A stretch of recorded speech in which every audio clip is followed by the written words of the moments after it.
శ్రీమాత్రే నమః. మిత్రులందరికీ శుభోదయం.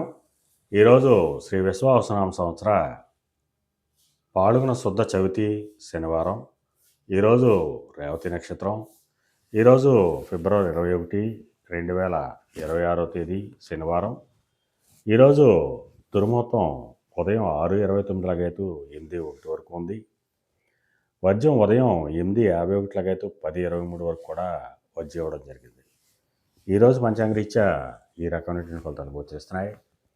అలాగే ఈరోజు నక్షత్రం అయినటువంటి రేవతి నక్షత్రం ఎవరికి తారాబలం కుదురుతుందో మనం పరిశీలించినట్లయితే అశ్విని, భరణి, రోహిణి, ఆరుద్ర, పుష్యమి, మక, పొబ్బ, హస్త, స్వాతి, అనురాధ, మూల, పూర్వాషాఢ, శ్రవణం, శతతార, ఉత్తరాభాద్ర.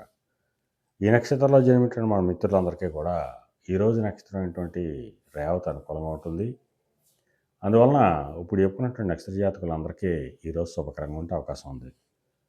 అలాగే ఈరోజు రాశి ఫలాలను మనం పరిశీలించినట్లయితే మేషరాశిలో జన్మించిన వాళ్ళకి అనారోగ్య సూచన, ధనవ్యయం, కార్యటంకాలు ఏర్పడతాయి. వృషభ రాశిలో జన్మించిన వాళ్ళకి చేసేటువంటి వ్యాపారాలు లాభసాటిగా సాగుతాయి. మిథున రాశిలో జన్మించిన వాళ్ళకి ఉద్యోగ అవకాశాలు పెరుగుతాయి. కర్కాటక రాశిలో జన్మించిన వాళ్ళకి పితృరాజధానికి సంబంధించిన శుభవార్తలు వింటారు.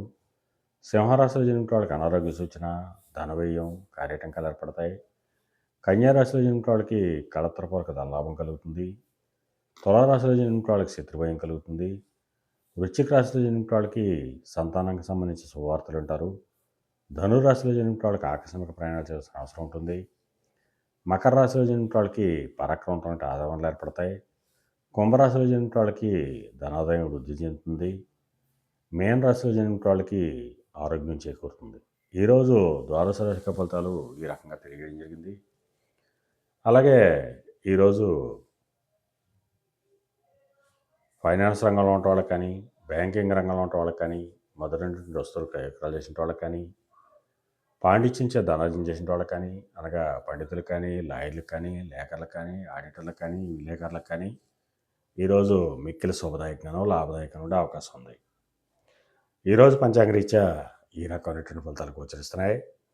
అలాగే ఈరోజు శనివారం. అందువలన ఆ చంద్రశేఖరుణ్ణి, పరమేశ్వరుణ్ణి ఆవు పాలతో అభిషేకించినట్టయితే సర్వసభలు కలుగుతాయని చెప్పి శాస్త్రీత్యా తెలియడం జరుగుతుంది. అలాగే మళ్ళా రేపు శుభోదయం కార్యక్రమంలో మరిన్ని విషయాలు తెలుసుకుందాం. అంతవరకు మన మిత్రులందరికీ మరొకసారి శుభోదయం. ఇట్లు మీ పెదబాబు సిద్ధాంతి, గొల్లాల మామిడాడు.